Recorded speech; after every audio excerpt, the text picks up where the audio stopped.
গ্রন্থ উন্মোচন হয়েছে, এজন্য মহান আল্লাহর শুকরিয়া আদায় করব, আলহামদুলিল্লাহ। আসলে কোনোদিন আমরা কল্পনাও করি নাই হযরত পীর সাহেব কেবলা আব্বাজানের জীবনী এত তাড়াতাড়ি আমরা লিখব, এটা কোনোদিন আমরা ভাবতে পারি নাই।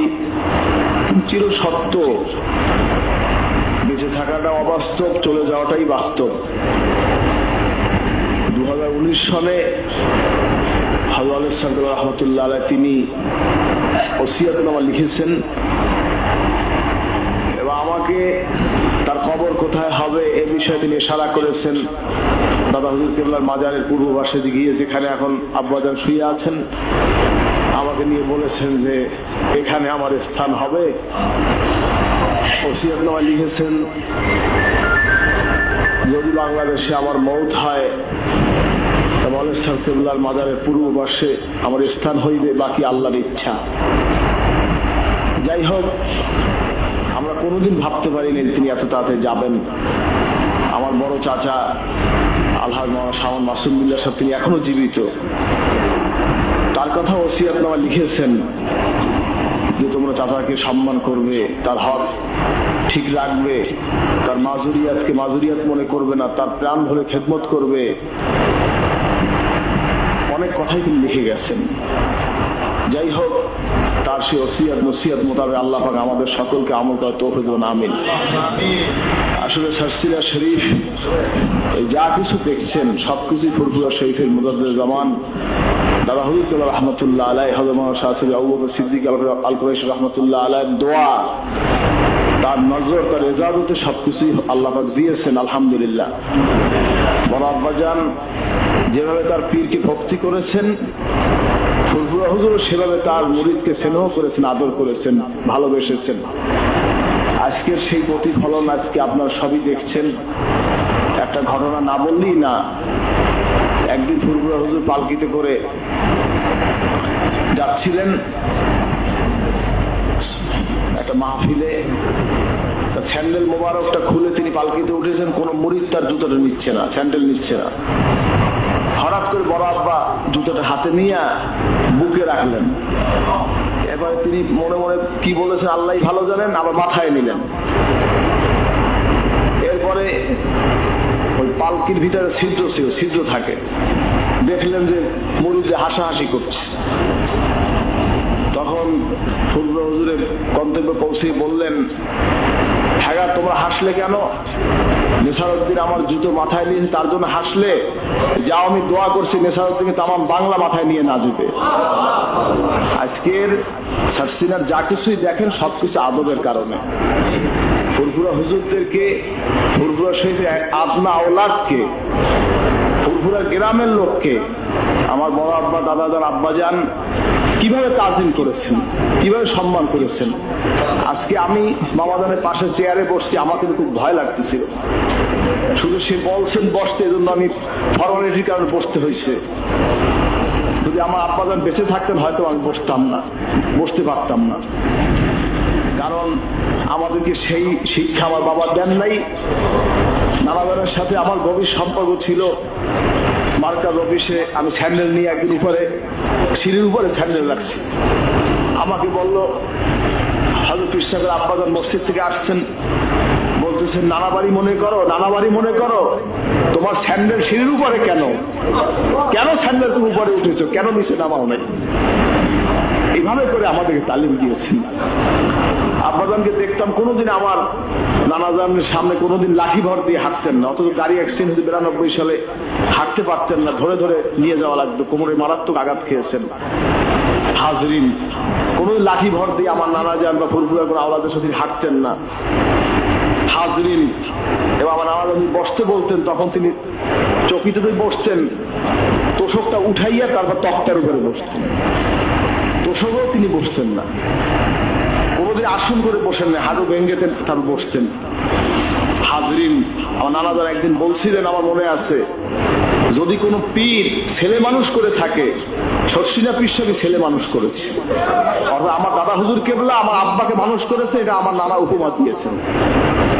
আমার আব্বা হুজুর কেবলা রহমতুল্লাহ আলাইহি অনেকগুলো খেলাফত তার আছে। বড় আব্বাজান রহমতুল্লাহ আলাইহি যখন 2 বছর বয়স, আব্বা দাদা হুজুর নিজের হাতে হস্তে লিখিত ওসিয়তনামা তিনি লিখেছেন, একদিন মহিবুল্লাহ ছোট অল্প অল্প হাঁটতে পারে, তখন বড় আব্বা হুজুর কিবলা শাহজুদ্দিন নেসাদ রহমতুল্লাহ আলাইহি বড় আব্বাকে কোলে বসাইয়া শাহ সাহেব লকব দিয়েছেন আমার আব্বাজানকে। দাদা হুজুর কিবলা রহমতুল্লাহ আলাইহি তিনি জিয়াউর রহমান যখন শর্ষিনে আসছে, তখন জিয়াউর রহমান পরিচয় করাচ্ছেন মহিবুল্লাহ আমার হাদি ছেলে আর মাসুম বিল্লাহ আমার আবেদ ছেলে। হাদি হিসাবে হাদি লকব তার বাবার থেকে তিনি পেয়েছেন। দাদা হুজুর ইন্তেকালের পরে ফুরফুরা শরীফে এই দারুস-সালামে খানকায় মাহফিল অনুষ্ঠান হইতেছিল, তখন আমার নানাজান আব্বাজানকে বলেন, বাবা তুমি আজকে তালিম দিবে। তখন তিনি বললেন, বাবা তোমাকে আমি কি দেব, যাও আমি তোমাকে বাহারে শরিয়ত খেলাফত দিলাম। যাই হোক, এভাবে ফুরফুরা শরীফের সাথে আমাদের সম্পর্ক। আজকে ব্যক্তি হিসাবে এক একজন এক এক মত থাকতেই পারে, একটা ভিন্ন জিনিস, কিন্তু আমাদের মূল আদর্শ মুজাদ্দিদ জামান দাদা হুজুর কেবলা আবু বকর সিদ্দিক আল কুরাইশি রহমতুল্লাহ আলাইহি, তার মসলক, তার আদর্শ নীতি অনুযায়ী সরসিনা শরীফ এখনো আলহামদুলিল্লাহ বহাল আছেন। আমরা সেই মোতাবেক চলার চেষ্টা করতেছি। আশা করি ইনশাআল্লাহ ফুরফুরা শরীফে দাদা হুজুর কেবলা ওসিয়তনামা লিখে গেছেন, সে সূত্র ধরে বলি, আমার বড় আব্বাজান তার ওসিয়তনামা লিখেছেন আমার পীরে মরহুম হযরত শাহসুফি আবু বকর সিদ্দিক আল কুরাইশি রহমাতুল্লাহ আলাইহির ইখতিলাফি বিষয়, তার মতই আমার মত।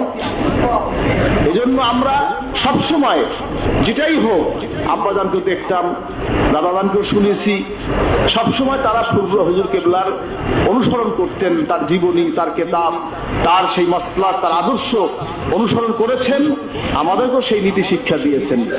আমরা আশা করি আপনারা সেই ফুরফুরা সেই মুজাদ্দিদ জামান সরসিনা সেই মরহুম দাদা বড় আব্বা হুজুর, তাদের সেই মূলনীতি মেনে, আকীদা মেনে, আমল মেনে আমাদের বাকি জিন্দেগি এই দরবার এই সিলসিলা নিয়ে সামনে এগিয়ে যেতে পারি। আল্লাহ পাক সেই তৌফিক দান করুন, আমিন। সর্বোপরি একটা কথা, কোরআন হাদিস, কোরআন সুন্নাহ ইজমা কিয়াস, চার মাযহাব, এটা কিন্তু আমাদের মূলনীতি। এই বিষয়টা খেয়াল রাখতে হবে। বর্তমান যুগে এসে একদল আহলে কোরআন হয়েছে, আর একদল হাদিসের আহল, বিভিন্ন রকম ইখতিলাফ চলতেছে। যাই হোক, সেটা তাদের ব্যক্তিগত ব্যাপার, কিন্তু আমরা কিন্তু ফুরফুরা শরীফে দাদা হুজুর এবং সরসিনা সেই মরহুম বড় আব্বা হুজুর, তাদের যে ধারা, তাদের ধারা হচ্ছে যে ধারা আমাদেরকে দিয়েছেন, সেই মোতাবেক আমরা থাকতে চাই। আল্লাহ পাক আমাদের সকলকে সেই মোতাবেক আমল করে চলার তৌফিক দান করুন, আমিন।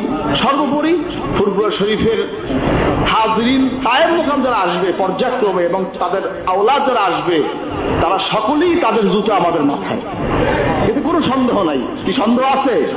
বলেন, সন্দেহ আছে? কোনো সন্দেহ নাই, কারণ তাদের দোয়াই আজকে আমরা, আমাদের ব্যক্তিগত কোনো ক্রেডিট নেই, সরসিনার ব্যক্তিগত ক্রেডিট নেই। তার পীরকে ইজ্জত করেছে, সম্মান করেছে, পীরের ইজ্জতের কারণে আজকে সরসিনা। এজন্য আমি আপনাদের সকলকে অনুরোধ করব, ফুরফুরা শরীফকে বড় আব্বা হুজুর, দাদা হুজুর, হযরত পীর সাহেব রহমাতুল্লাহ যেইভাবে মহব্বত করেছেন, ভক্তি করেছেন, শ্রদ্ধা করেছেন, আদব করেছেন, আমরাও সেই মোতাবেক চলতে পারি। আল্লাহ পাক আমাদের সকলকে সেই তৌফিক দান, আমিন। খবরদার, কারণ অনেকে আব্বা হুজুর ইন্তেকালের পর আমার কাছে হাত দিয়েছেন, আমি সেই হিসাবে বলছি, দায়িত্ব হিসাবে, খবরদার আদবের খেলাফ যেন সরসিনা কোনোদিন না হয়। সবসময় এই জিনিসটা খেয়াল রাখবেন। আল্লাহ পাক যেন আমাদের সকলকে ফুরফুরা শরীফের মূলনীতির উপরে, দাদা হুজুর কেবলা মুজাদ্দিদ আবু বকর সিদ্দিক রহমাতুল্লাহ মসলকের উপরে আল্লাহ পাক আমাদের সকলকে চলার তৌফিক দান, আমিন। আজকের শেষ একটা কথা বলতে চাই, মামাজানকে কি সম্মান দেখাতেন আব্বাজান হুজুর।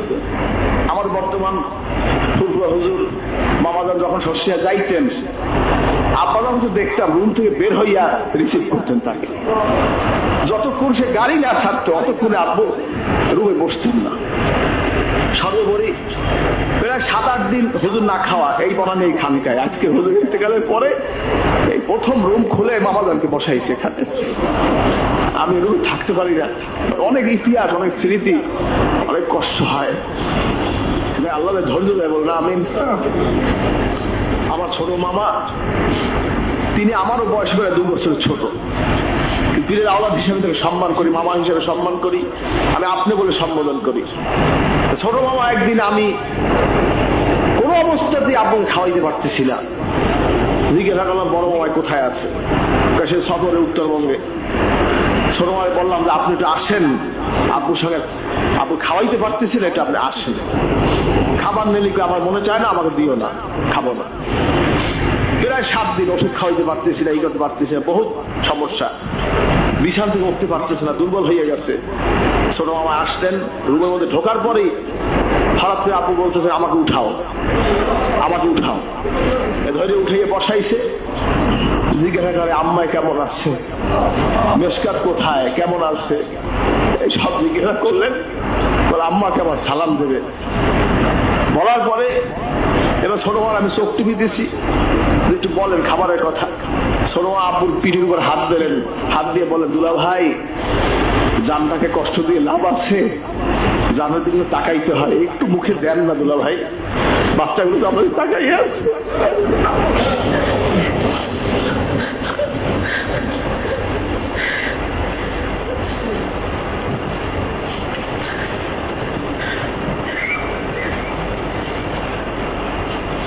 সাত দিন না খাওয়া, এর মধ্যে বলে কি খাবার আছে দাও, কি খাবার আছে দাও।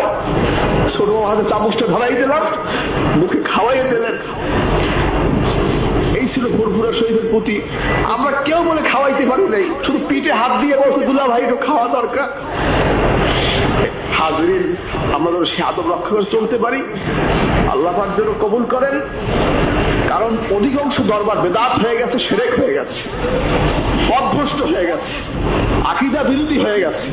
পীরের প্রতি অতি ভক্তির কারণে এমন পরিস্থিতি হয়েছে, মাজারে গম্বুজ করেছে, কবরে শালু কাপড় দিয়েছে, বিভিন্ন রকম পরিস্থিতি। আব্বাজান সব সময় আমাদেরকে এই বিষয়ে সতর্ক করতেন, খবরদার শরীয়তের খেলাফে তোমাদের দ্বারা না হয়। ওসিয়তনামার মতো লিখে গেছেন, তার দায়িত্ব সে পালন করেছেন।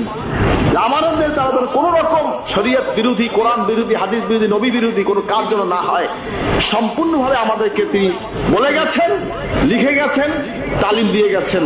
আল্লাহ পাক যেন আমাদের সকলকে এর উপরে আমল করার তৌফিক দেন, আমিন। কিয়ামত পর্যন্ত সিলসিলা শরীফ শরীয়তের উপরে, শরীয়তে মুহাম্মাদের উপরে, সুন্নতের উপর দায়েম এবং কায়েম থাকে। আপনারা সেই দোয়া করবেন, আর আমাদের কাছে আমল দিয়ে গেছেন, আমরা সেই আমল রক্ষা করতে পারি। আল্লাহ সেই তৌফিক দেন, আমিন।